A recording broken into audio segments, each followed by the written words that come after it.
When Dishonored 2 was announced, it was really just a game of infinite potential. Sporting a brand new engine, the Void engine, which is proprietary to Arcane, tons of feedback from the adoration of the original title from fans and critics alike. There was really a lot going for Dishonored 2 being something of like the magnum opus for Arcane Studios. I mean, the original Dishonored was well loved, right? Well, we have reached Dishonored 2, a game that creates a duality between its gameplay and story it tells. While this game is masterful in its enhanced systems mechanics and general gameplay feel, it's marred by a confusing narrative, lazy storytelling, and disjointed characters, all that really which hurt the game in my eyes and creating a pretty disjointed sequel that I love to play in the minute to minute, but I'm left wanting in regards to the narrative. While there is a lot to love about Dishonored 2, some glaring missteps keep the sequel from living up to the pedigree of its predecessor. In this video, we're going to dive in deep on what Dishonored 2 does right and what it does wrong as compared to the first. If you enjoy these types of videos on reviews and retrospective content, consider subscribing to the channel. If you're interested in other series like Resident Evil or Wolfenstein, consider checking out the back catalog we've done on those series as well. We've also just opened up some memberships for the channel as well, so if you have a few bucks and would like what we're doing here, consider joining today. It all goes right back into the content, and I will thank you very much. There's also some pretty cool perks over there, so go ahead and give it a check out. But with all the pointless shelling out of the way, let's hop into Dishonored 2. A sequel that failed to thrive. I felt this so long ago. The void. It was still there all along. When we open the game for the first time and hop into the tutorial, we are playing as Emily, training with Corvo, her protector and father, on the basis of movement, stealth, and combat. We see the relationship now tighter after 15 years of being together, with Emily now knowing that Corvo is in fact her father, a fact that really wasn't flaunted in the original, more like a hush-hush secret that you would be able to piece together if you were paying attention. It is the anniversary of the day of the murder of their mother and side chick, Lady Jessamine, with Emily and Corvo headed to court, discussing Emily's night escapades and the danger of it with the crown killer on the loose. You see, there's a serial murderer in Dunwall, and given how those murdered are those who oppose the rule of Corvo and Emily, there are flowing rumors, and rightfully so, that the two are behind the crimes, despite the lack of proof of these allegations. As the two take their place on the throne, they are interrupted by a Duke Luca Abel, that who claims to truly be the rightful heir of the throne, Delilah. Claiming to be the half-sister of Lady Jessamine, the court is attacked. Corvo uses his blinking power to try and stop Delilah, and has his power sucked away, turning him basically just to a normal dude, and jumping to his aid, Emily joins the fray, where we reach our first choice of the game. You see, Dishonored 2 has two main protagonists, Corvo and Emily, each with their own unique powers, which we'll get into here in a bit. Upon choosing one, the other is frozen into stone, and your character is locked in Dunwall Tower, awaiting their execution. While this introduction is indeed explosive and kicks off the events of the game, a pace that only TikTok could set, it is here that my problems with this game actually begin. Looking back at the original, there was a build up to the action that allowed the player to assess the stakes, learn of the world and its characters at play, while also introducing you to the systems and mechanics that we'll be using throughout. We're introduced to Corvo and his role in the world. We play hide and seek with Emily to learn the stealth mechanics while getting a glimpse of the two's relationship. We learn of the rat plague affecting Dunwall. We see whales being harvested for their oil and meet Anton Sokolov, famed inventor and artist, all culminating in Dowd's murdering of Lady Jessamine before Corvo was branded a traitor and taken to jail. There's a build-up that allows the player to get invested, continuing through the jailbreak sequence, where the game then takes its time to just teach you the mechanics of actually playing, while still being immersed in the immediate plot. In Dishonored 2, we spend 3 minutes speaking with Corvo, with 2 of those actually being optional in a segmented tutorial that is entirely skippable if you're not new to the series, to then have Emily booted from the throne and one of the 2 main protagonists frozen by a character who you could literally kill the last time we saw her in the Brigmore Witches DLC of the original, which begins another main gripe I have with this game, that being the reintroduction of Delilah. Leaving the pacing to the side, even though it really hinders this introduction, I can't fathom why Arcane decided to actually bring Delilah back as being the main antagonist for Dishonored 2. As an antagonist to Dowd in his DLC, she was a far better character, serving as a reflection of Dowd himself, even down to the plot of possessing Emily in an effort to take control of the throne. Thus, in murdering or stopping her, it allowed Dowd to get some semblance of redemption for his past crimes for murdering Lady Jessamine by saving Emily from the very same fate, killing one crown to save another. So when this same character shows up with basically the same plan, albeit more physical and altercation this time, it was hard for me not to just kind of roll my eyes and the recycled ideas that made their way into this game again. It also, in reverse, stripped the player of the choices that they made in the original, something that this game does a few more times throughout its runtime. Yes, this sequel was unplanned when creating the original, but that should not stop the player's ability to choose from being respected, even if it did release for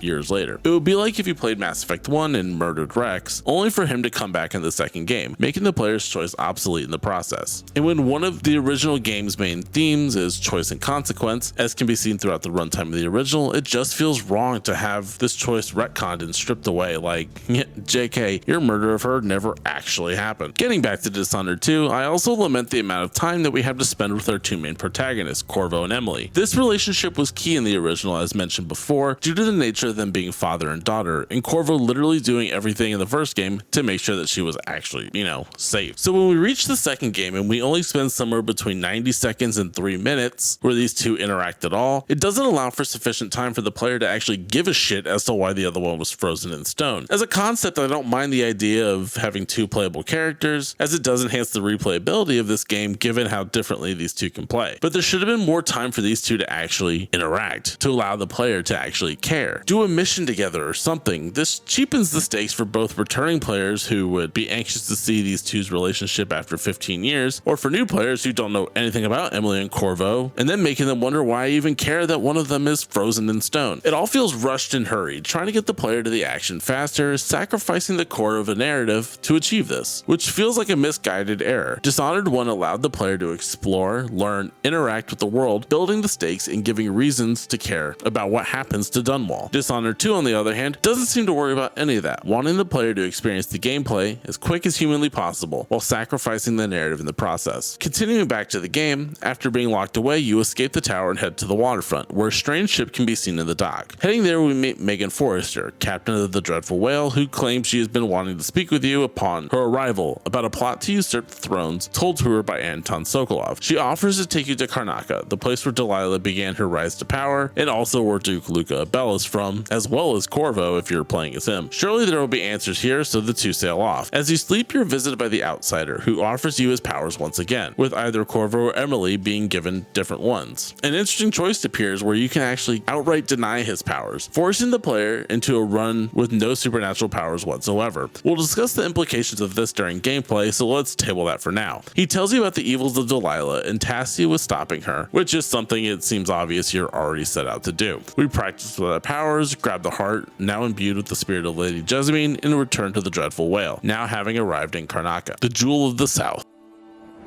Last time I saw Karnaka, I was just 18, boarding a ship bound for Dunwall. In the last video, I heaped a ton of praise on the world building of Dishonored, the attention to detail paid to almost all elements of Dunwall, from set dressing, world lore, and the inclusion of detail in almost every explorable space made Dunwall an unforgettable setting. In Dishonored 2, we end up in Karnaka, a continent to the south of Dunwall, while still being a part of the kingdom itself. Crowned as the Jewel of the South, the setting of Karnaka is vastly different than Dunwall, but surprisingly just as detailed and fascinating as its predecessor location. Being a port town and a tourist destination for the nobility of Dunwall, you can see on the upper streets the lavishness of the apartments, the bustle of the markets at the port are full of customers and locals, and the luxurious mansions we explored during the game's runtime create more of a dichotomy between the haves and the have-nots. While the upper crust have some pretty fancy digs, the seedy underbelly of Karnaka is just as present. Black market shops littering the locations, the slums run down, the seawater air decaying the shacks, littering the waterfront and the canals throughout the city, harboring all manners of smugglers, bums, and the like. The class dichotomy in Karnaka is just as stark as Dunwall, if not more. However, there is a larger issue plaguing the city, that being the bloodfly infestation. Serving as the chaos mechanic of Dishonored 2, the bloodfly infestation is your parallel to the rat plague of the first, with more killing and violence besetting more bloodfly nests upon Karnaka. However, unlike the rat plague, which infested just the lower areas of Dunwall, the bloodflies can be found anywhere, but predominantly taking residence in the higher up apartments of the nobles. This leads to the nobility pouring out into the streets, being displaced by the infestation, leaving Karnaka to really feel just abandoned to time, like a once great society, now a mere husk of its glory days. Apartments abandoned, windows boarded, buildings in complete lockdown, all to combat the spread of the blood flies, give a sense of eeriness to Karnaka, making some of these apartments we can explore through seem more like a horror game setting in some areas. This all makes the level design of Karnaka to feel much larger as well, as these standing tall apartments to go through give a ton more verticality to the level design than Dunwall, littered with tons more runes, bone charms, and the like for the player to find, a carrot to seek while we explore the ruined land. Using the Heart of Jessamine, you can also explore the inner turmoils of the local populace as well, seeing their thoughts, their innermost desires, and whether they're a bad person or not. It turns out that in Karnaka almost everybody's a bad person, so by the standards of the chaos, it really would be less chaotic if you decided just to kill everybody, but that's a moral obligation that we're not going to get into at this time. It is an awesome touch though, and I'm glad that it was once again reintroduced here in Dishonored 2. However, Karnaka isn't without its geopolitical problems either, as the current Duke Luca Abel has created a police state throughout the city. You hear announcements of workers of the silver mines being repressed, subject to search and seizures at the whim of the Grand Guard. Foreigners are treated with similar disdain, being side-eyed and questioned just for walking in the streets. This also gives the guards a reason to hunt you down, minus your face being plastered all over the walls, but you know, it's covered. This cannot be better portrayed than our venture into the Dust District, an old worker area that used to be there in support of the local silver mine, all under the tutelage of Artemis Stilton. At a time, this area was pretty nice, as the silver operation was making everyone loads of cash, and the getting was good. However, upon the appointment of the Duke, work quotas were doubled, the mine stripped dry, leaving an entire area once devoted to trade to be left to rot once the silver was gone. Much like the old coal mining towns that we've seen in West Virginia, here in the United States, once the boom was over. A husk of its former glory and forgotten to time. Sand and dust have built around these structures, and the workers there that are left are essentially just forgotten about, the Grand Guard not even being present here, instead being run by the local gang, the Howlers, and the overseers of the Abbey of the Everyman. You know, the gold-faced guys that we see in Dishonored 1. As the game progresses, it is clear that the Duke has brought Karnaka to ruin, so reading the notes and lore of the history of Karnaka and comparing it to how we see it in the events of Dishonored 2 serves to paint a dichotomy of the city between the times of its heyday and comparing it to now.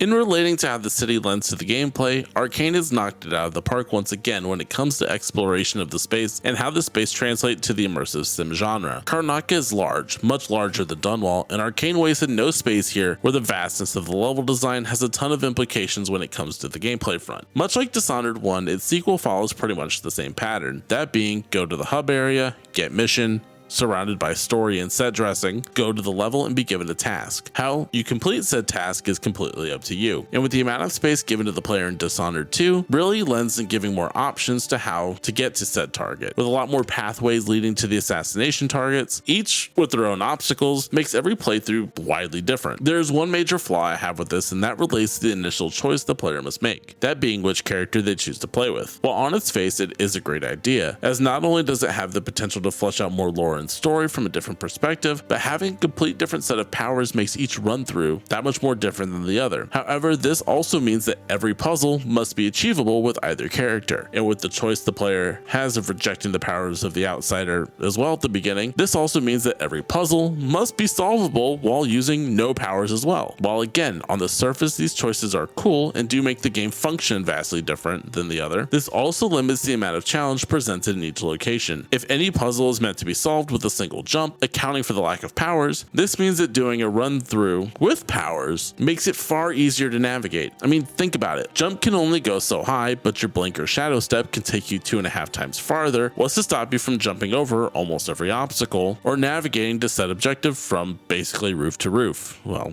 nothing, which is how you can solve basically 70% of the level design of Karnaka. Not for a choice few, and we will get to those, but with a lot of the run up to each interior level being outside, Instead, in a lead up to said building, this makes these areas feel much more like busy work leading to the actual level. Dunwall had much of the same problem if we were to be honest with ourselves, but given how the player did not have a choice in how to take the powers, and that most of the levels comprised of both interior and exterior locations, it just wasn't as obvious. Like the Abbey level, for example, where you work your way inside from the exterior gate as opposed to making your way outside to hit a door and load into said level. That being said, Dishonored 2 also sports some of the best levels hands down in the series, and I would even dare to say in video games as a whole, that being the Clockwork Mansion and the Stilton Mansion, in the mission dubbed A Crack in the Slab.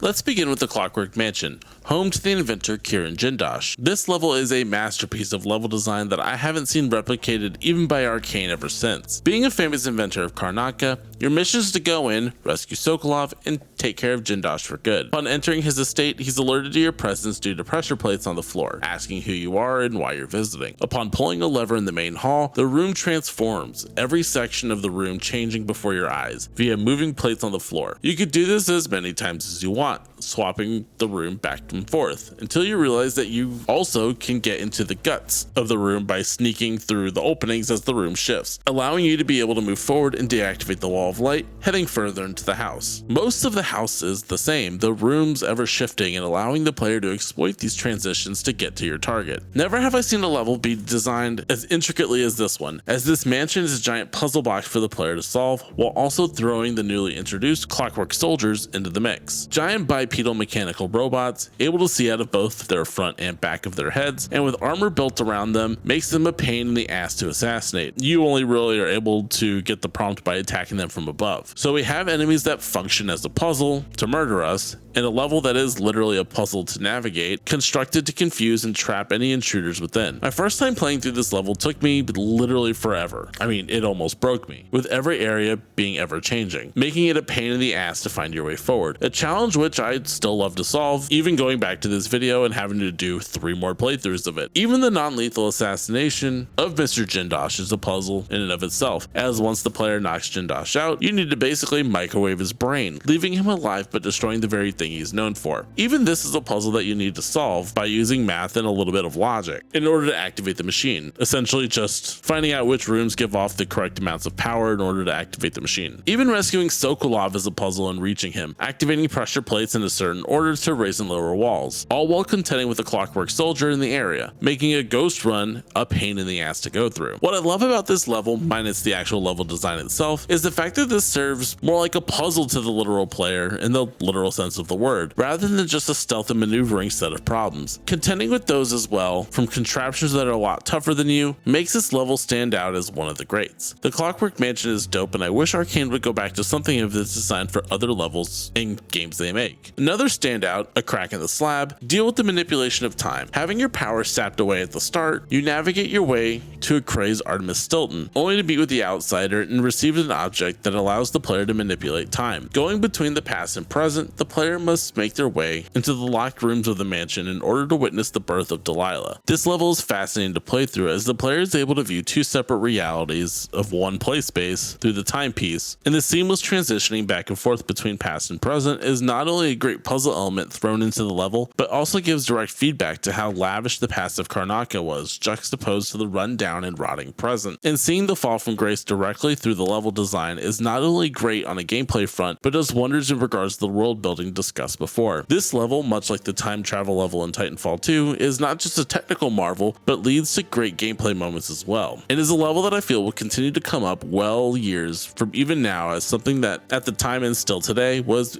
basically a masterpiece. Arcane has a way with creating engaging and nuanced levels through their design and lore building, the thing that carries these games in a lot of ways. With its deep in-world storytelling and its consistent altering of the player's expectations for what's to come next on a gameplay front, something which Dishonored 2 has improved upon in spades from its original. I really do feel that these levels will be talked about for years to come and are really a must play, so if you haven't played through Dishonored 2 yet, you owe it to yourselves just to play through it just for these 2 levels alone. I guarantee you won't be disappointed.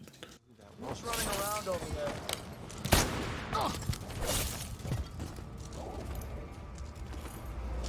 Dishonored 2, as sequels should, expands upon every system from the original in an effort to bring it to new heights, and Arcane here hasn't disappointed as well. Many of the options are still the same, sporting a sword and a gun, crossbow, and magical powers. And if you're playing as Corvo, literally the same powers from blink to manipulate time to dark sight that we had in the first one. I mean, Corvo basically just is the same person as he was in the original. However, it seems Arcane realized the lack of diversity options for the stealth player, as we discussed in the last video, and there are a lot more tools given to help that out. We still have these spring razor mines, which can still be attached to throwable objects in the world to make makeshift grenades, flashy sword kills, a devastating pistol, and crossbow bolts for the lethal yet sneaky. However, the original game had 3 times more choices for killing motherfuckers as there were to the kind-hearted players like myself, attempting to do a low chaos run and keeping our murder to a minimum. With the return of the sleep dart, we also now have the stun mine, which acts much like the spring razor death machine, but as the name entails, stuns rather than kills, allowing the player to set non-lethal traps for their unsuspecting victims. We see the return of the sleep dart, which feels as clean as it ever did, but now we also have the poison dart, which stings the guards, causing them to run off in pain while also grabbing the attention of nearby foes as well. Coupling that with the amount of bone charms that allows for Corvo and Emily's powers to be non-lethal, and even without those, most of Emily's powers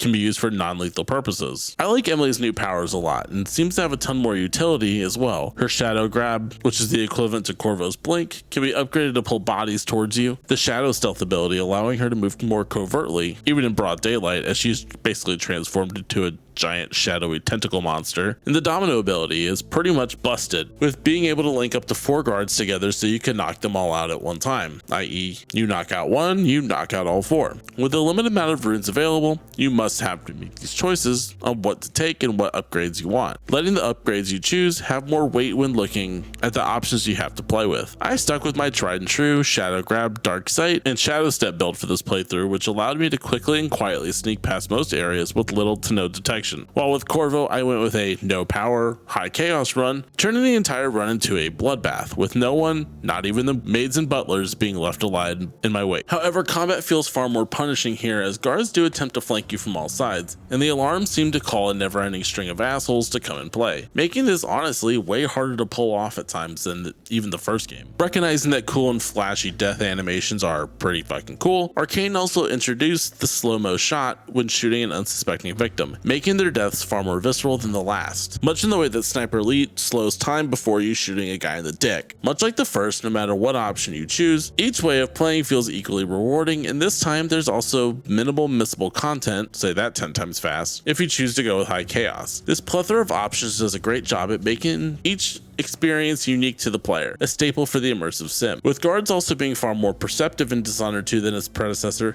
stealth is also far more rewarding than the first, as well as it feels like a challenge now rather than kind of random about how far guards could see, or not having being able to look up in the original. The game feel in Dishonored 2 is far more fluid as well sprinting a line through buildings or roofs rather than the awkward bunny hop of the original. Your player actually just vaults over low cover, and rolling out of high drops makes this game feel far more parkour than the original as well. I think the games like Mirror's Edge, when looking at how sprint movement should feel, and Dishonored 2 feels much the same, continuing the flow state while sprinting to avoid enemy fire or ducking into the next bit of cover. The gameplay here feels far more fluid and intuitive to play through, which I can appreciate even while still loving the first game. Arcane really nailed the game feel here, and I feel like that for them must be commended for. But where the ball really does get drops is in the terms of the story, which is our final focus for this video. And naturally, it'll be full of spoilers, so if you want to stay fresh on the narrative of Dishonored 2, now is the time to bow out. As always, thank you guys for watching, and I'll see you guys in Death of the Outsider. Alright, are they gone? Alright, good. Now that the real ones are here alone now, let's get into the story, or what this game calls that. I won't be nice here, so let's just be forewarned.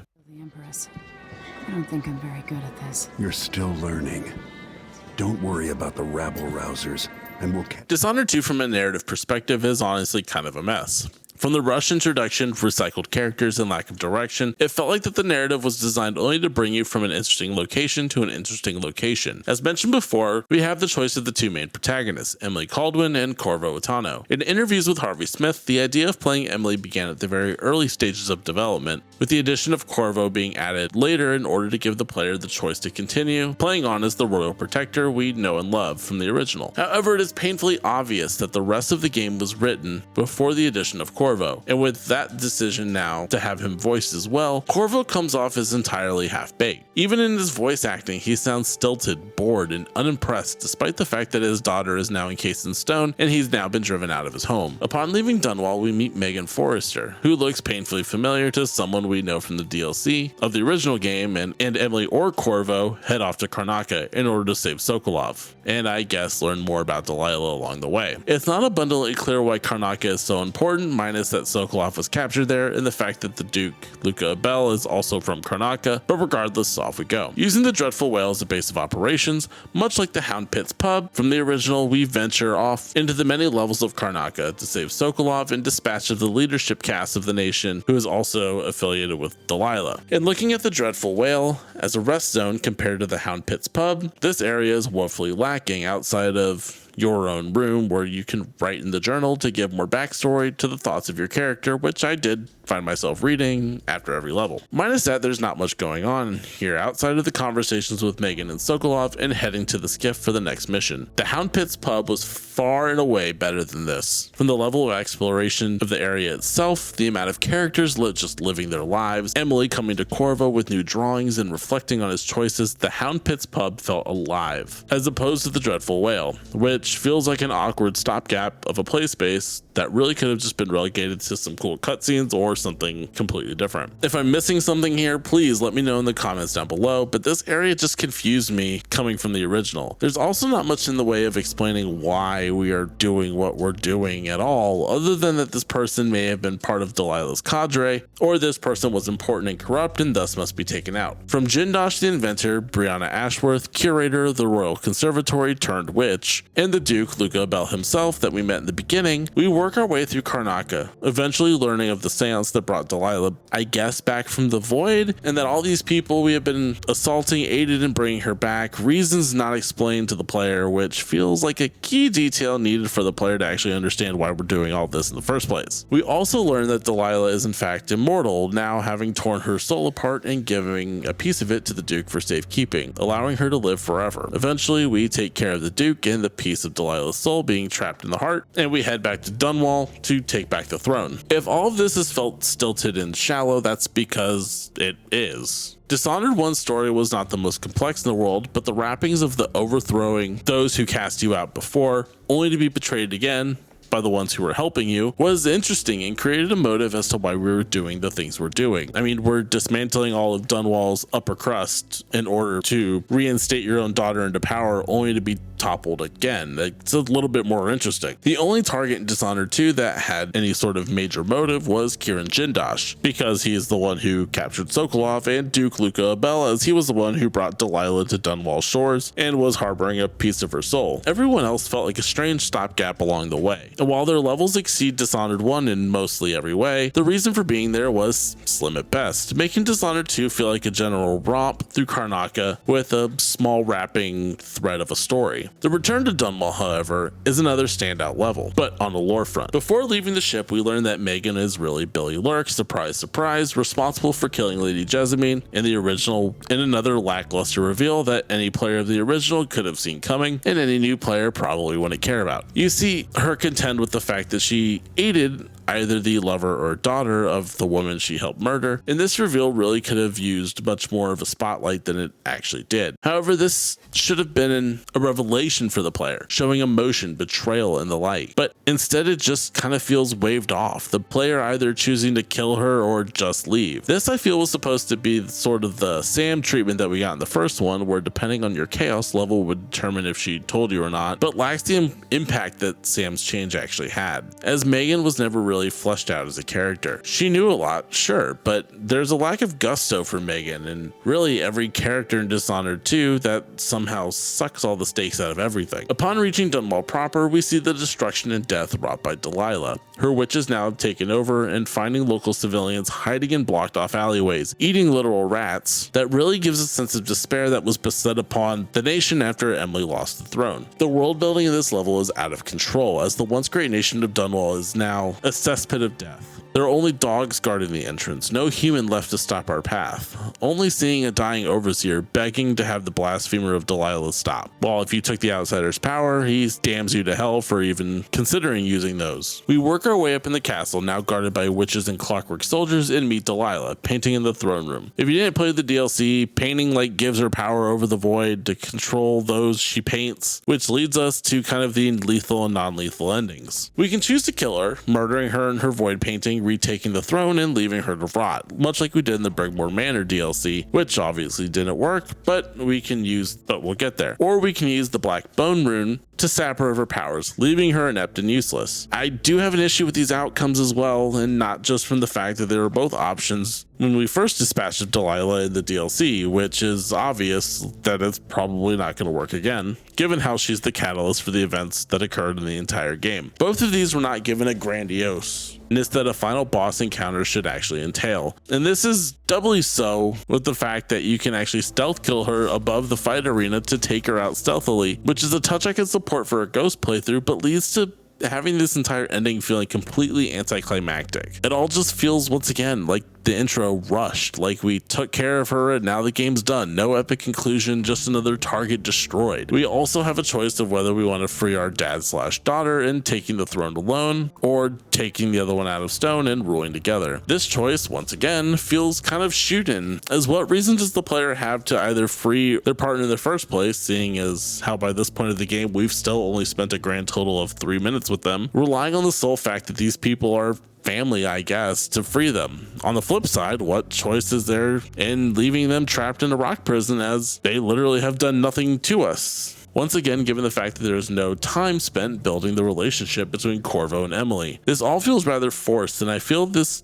choice is just something to be added for the sake of creating a choice rather than building up a reason for it. If they had established some terrible reasons throughout the campaign as to why Corvo and Emily should or should not be freed, this choice would feel far more impactful, a reason for the player to care about their outcome. Instead, it just feels kind of fucked up to leave them in stone, meaning that unless you have some personal deep-seated family issues, you'll probably pick the free choice. I picked the shitty choice and left her encased in stone for the sake of the video, and even when picking it, it just felt like a non-starter of a choice, just a blip at the epilogue. Overall, the Dishonored 2 campaign, while having some good ideas at the core, felt simply like a shell of a story to guide the player from place to place, something which all stories inherently do, but unlike all the greats, the story works in sync with the levels and gameplay to create a whole package. I'm not saying that Dishonored 2 isn't great on a gameplay level, it's probably one of the best games I've ever played. However, it is marred with a poor story, no character development, and a shoot-in playable character in the form of Corvo entirely. It's hard to even care about what I was doing in the grand scheme of things. Gameplay in my eyes will always be king, but a story should do something to try to bring the player forward in a way they care about their choices, what they're doing, and why they're doing it. Karnaka is an amazing place to explore, with tons of lore and world building to find, but with the overarching story being lacking, this was a major detractor from my enjoyment of Dishonored 2. It's still a great game, but for the gameplay alone, and for that it's definitely worth playing. But if you're looking for a good story, this game isn't it. But I'm curious, what did you guys think of Dishonored 2? I could be completely off base here, so let me know in the comments down below what you guys thought of the story of Dishonored 2, and let's have a conversation. Now, I know there's going to be comments calling this video clickbaity and saying all these things to just be a sensationalist, and maybe I can sort of see where you're coming from, but this is really just how I feel about it. No bones, no shit, just straight talk. However, while the highs of Dishonored 2 are far higher than its predecessor, the lows are far lower in terms of story, which really kind of sucks for me. I wanted Dishonored 2 to be the GOAT, and when looking at it compared to its predecessor, it just doesn't stack up. And with that, I want to bring Dishonored 2 to a close. There's a lot I love about this game, stemming from the gameplay, level design, and world building. Karnaka is great and an amazing locale to explore, and with this game sporting 2 of the best levels ever made in immersive sim, stealth games, or video games to date, Dishonored 2 does wonders in bringing the genre and level design as a whole forward. So much so that there have been numerous videos, talks, conferences, and analysis of these two specific levels even today, a testament to the power of the Clockwork Mansion and the Crack in the Slab level. However, the experience wrapped in its meh story, stilted voice acting, and with the disparity of the playable characters, that being Corvo feeling just kind of shoved in at the last minute, keeps the sequel from surpassing its predecessor as an entire package. The highs are extremely high in Dishonored 2, but the lows are just as low. But what did you guys think of Dishonored 2? Let me know in the comments down below. Give this video a thumbs up if you liked it, and if you want more content like this gracing your feeds, be sure to subscribe to the channel. If you really enjoyed it and want to join the memberships, I would greatly appreciate it, but it's not needed. I just like to put stuff out that I would enjoy watching, and hopefully you guys do too. So I'll see you guys in Death of the Outsider. That's going to be it for me, everyone. And until next time, my name is Brendan, and I'll see you on the next one. Later. Questions you must answer. As Megan Foster faded from the world, Billy Lurk stepped from her shadow, setting out to discover her truest self, and seeking the closest thing she'd ever known to family.